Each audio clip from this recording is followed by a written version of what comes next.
Once again, good morning to all, and we're grateful today because God has given us another opportunity and privilege to be here, especially to share about the health. And in behalf of 70 Adventists, in the name of Achuri Nunez and GC Atuel and his truly yours, Jory Rupita, would like to welcome you all in our program this morning. So, maayong buntag kanatong tanan og malipayon kaayo nga adlaw sa matag usa kanato. O kami mga kaigsuonan mapasalamaton nasab sa lain nga higayon sa diin mang buham na sab kami sa inyong hinuluman nga pandungog ninyo. So sa atong mga kasilinganan, sa atong mga friends, Facebook followers, Facebook mga viewers, we would like to welcome you all sa ato nga programa ang Pamalandong sa Kabuntagon Cebu may tungod sa lifestyle.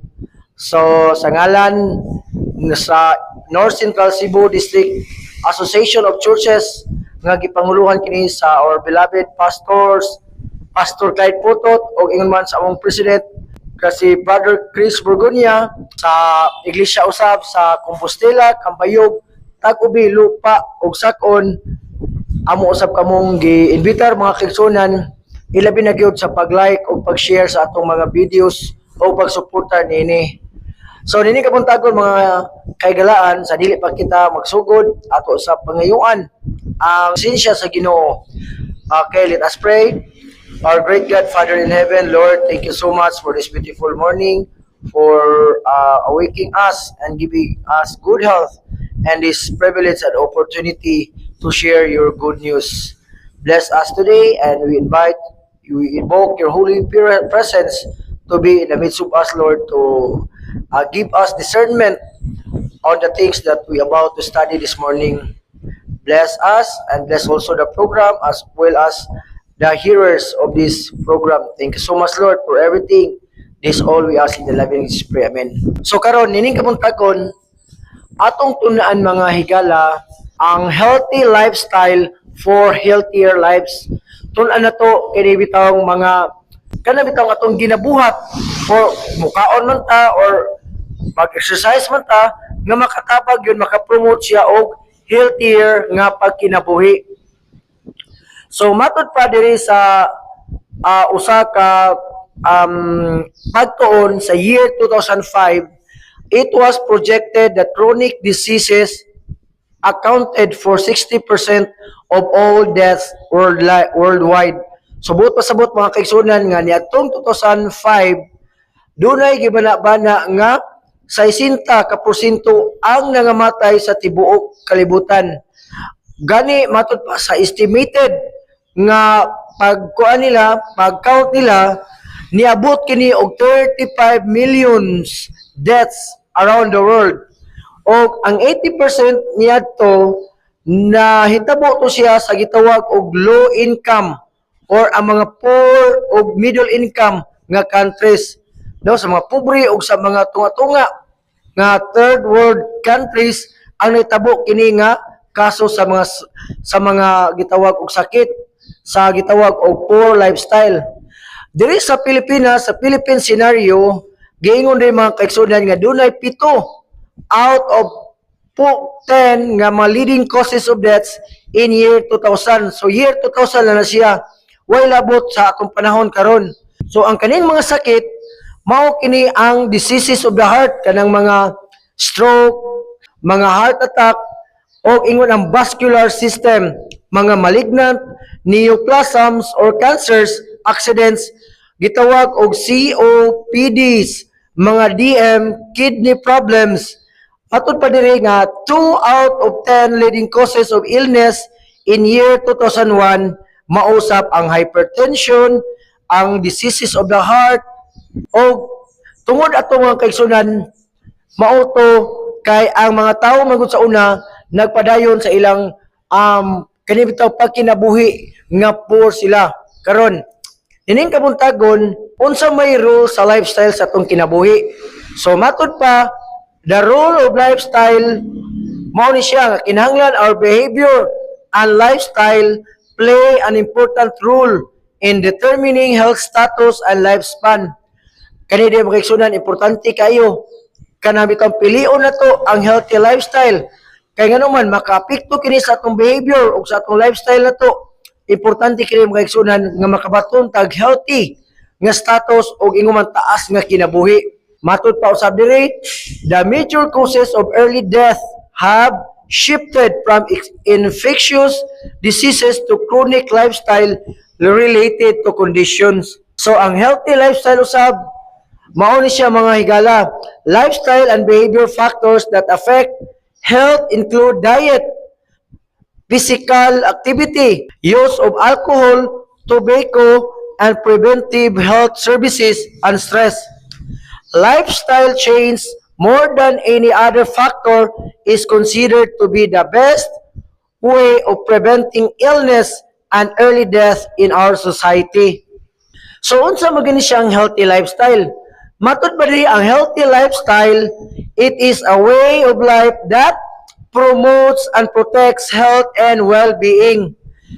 It also includes practices that promote health such as healthy diet and nutrition, regular and adequate physical activity, avoidance of substances that can be abused such as tobacco, alcohol, and other addicting substances, adequate stress management, and relaxation. Healthy lifestyle also it includes also practices that offer protection from health risks such as safe sex and responsible parenthood. So, ang pangutana, what do we want to do? Ang gingon ni mga kaigsunan kinahanglan atong increase the proportion of population practicing healthy lifestyle, specifically unsa man nauna doing moderate physical activity at least 30 minutes a day. So dili day maayo sa mga higala nga atong sobraan pud ang atong exercise kay ngano man makadaot man siya. Ay gingon ro nga at least 30 minutes a day and most days of the week. Number 2, sa itong buhaton, kinahanglan mohunong ta og pagpanigarilyo. Ikatulo, kinahanglan pod nga dili ta musugod og pagpanigarilyo. Lain pa, eating 5 servings of fruits and vegetables daily. So, kinahanglan mukaon po ta og 5 ka mga klase sa mga utanon o ingon man prutas matag adlaw. So, mo sa mga igsunan, ang fruits and vegetables mao gud ang gi-recommended nga kalanon kini sa tao.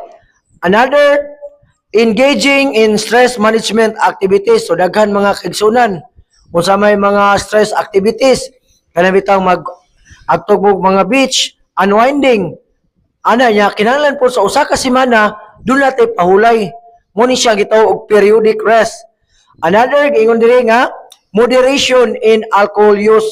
Katong manginom gyud alcohol ang giingon mga kaigsunan nga kinahanglan og moderation. So kinahanglan nga one glass no alcohol in an hour. So after ana mga kaigsunan no mahubog na ta. Pero mas nindot gyud kung dili ta mo inom gyud og alcohol.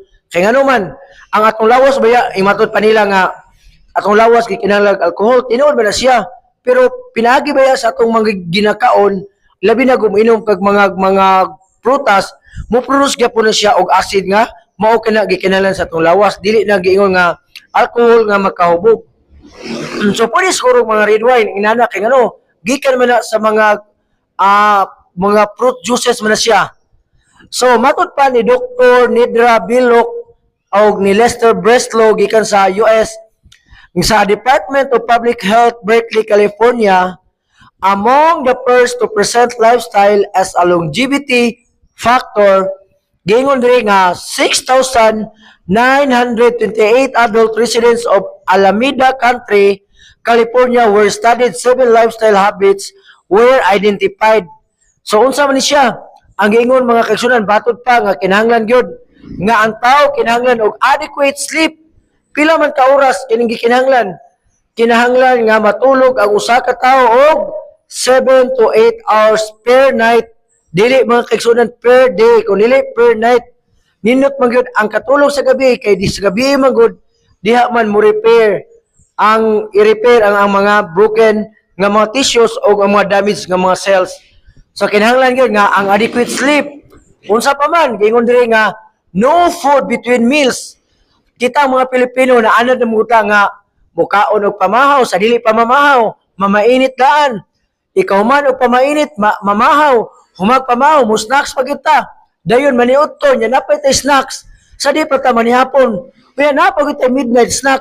Ang giingon rin mga kagsunan, no food between meals. Kaya nga naman, madaot gyud ang atong system sa atong lawas. Sama sa atong natunan nga ang giingon nga ang temperance, giingon siya nga moderation of good things o total abstinence sa bad things. Subot pa sabot o iksunan, bisan pa man ang pagkaon makaayo pero giingon diha nga dili na siya maayo kung atong sobraan, no? Kinahanglan ato ni avoid aron usab nga makapahuway ang atong lawas. Atong lawas maigsunan, atong organ sa lawas. Kinahanglan po ni siya mo pahulay sama na nga tao. Mo bitaw igsunan sulayin niyo matug mo nga gamay mo gikaon di ba nindot ang imong katog, nindot ang imong tiyan nimo. Pero sa diha nga mo kaon tagbusog, di ba makuha nimo siya nga ikabuntag murag daguok ka po mo tiyan nimo. Bisan pa man ka nang eating between meals, palitan nakapamahaw ka karon, nya mo snacks pa ka. Dili na ang imong tiyan nimo ini ka paniudto dili na siya makadigest og tarong. So sa lain pang mga kaigsunan unsa pa man kinahanglan pud ang regular breakfast, no? Giingon nga breakfast is the most important meal of the day. Mao ita gitawag sa breakfast kay ngano man gikan magud sa taas nga gabi imong gi-break ang imong fasting nimo. Ang uban imbes nga mag-breakfast na i-brunch na nila ang breakfast ug ang lunch nga which is dili ni siya maayo sa atong lawas. So another, gingon rin, maintenance of recommended weight. Kinahanglan magsunan sa atong pangidaron. Sa atong height, doon na sa wellness manggod, palitan ako 5'4". Kinahanglan na nga akong timbang, gikan ko sa 55 to 58. Bisan gani karon nga, kayo ko nga overweight ko, kay mao mo siya gikinahanglan nga, doon na tayo maintenance of weight. Kay ang kalimangod, kung dili na to i-maintain ang atong weight, makagain og calories, dayon makabaton ta og konsa na-fast atong lawas inya ma-stroke ta. So importante gyud kayo nga ma-maintain ang atong timbang. So unsa pa man ang regular physical activity kinahanglan gyud nga mo trabaho ta, either magduwa ta or sa atong panimalay manilhig, magguna-guna, mag-exercise, mag-walking, mo gini gikinahanglan sa atong lawas aron ma-strengthen ang atong bones, ma-flex ang atong mga muscles. O ingon man, mugawas po ang mga toxin sa atong lawas, pinagi sa atong singot. So inani siya, nya mutaas po ang atong gininhawa. Di ta daling kutasan. Another mga kaigsunan, ang avoidance of alcohol beverages. Ngano man, ang alcohol beverages, hugot gini siya. Nga unsa man, disrecommend sa mga experts nga dili ni siya makaayo sa panglawas. Ngano man, makakusyag sakit, pamilya, mabungkag, o ingon pa dili siya maayo sa atong lawas.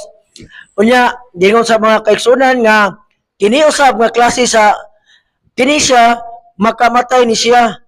Gingon diri, alcohol is a legal yet addictive substance that we need to avoid totally. Subot pasabot ani mga kaigsunan, kinahanglan nga likayan gyud nato sa tanan gyud. Ingon nga total abstinence nini nga gitawag og bati nga butang, bati nga produkto. Ngano man ang moinom ka, mahubog pa ka, nya hangover, ang malipay ana ang manufacturer og namaligya ra.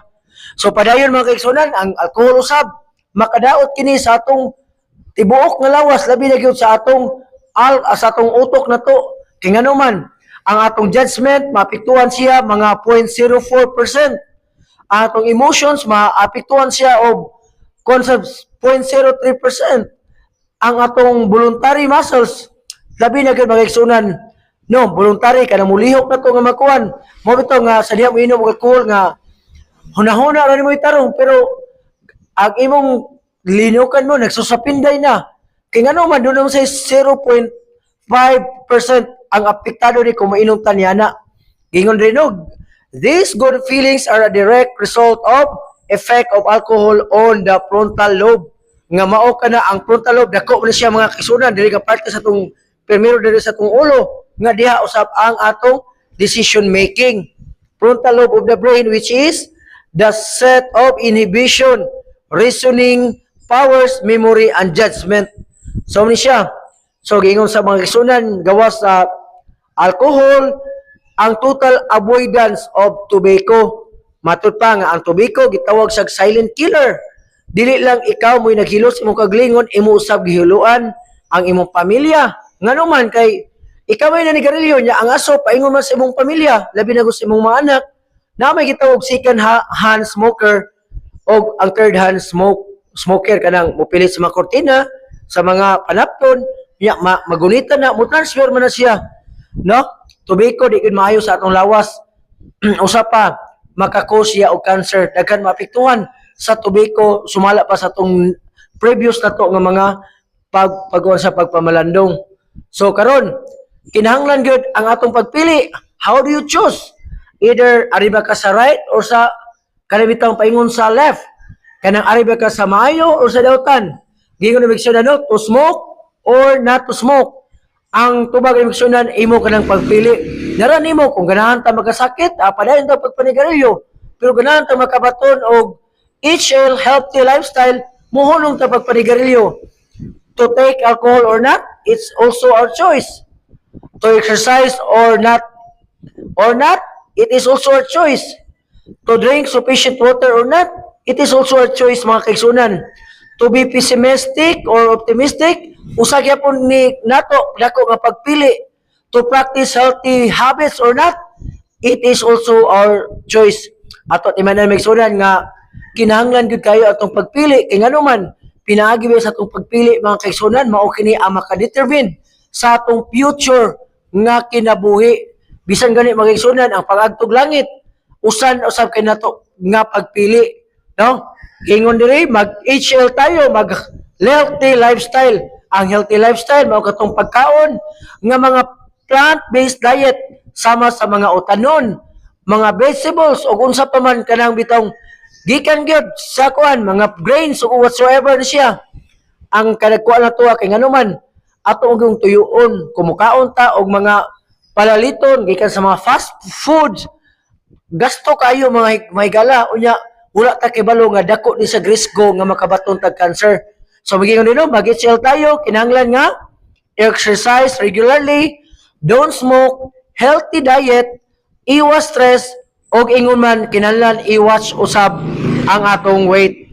So hinaot sa mga sayon or mga simple lang gyud nga mga healthy tips nga atong nabatian ni kabuntagon, makahatag kinig og ingon man kana bitang dugang nato nga kay balo ilabi ni good unsaon nato makabaton ta og himsog og lig-on nga panglawas. So sa makausap pa, daghang salamat kanato og ingon man kaninyong tanan usab og ang Ginoo kanunay magapanalangin kanato hangtod sa sunod nga gayon. Daghang king salamat.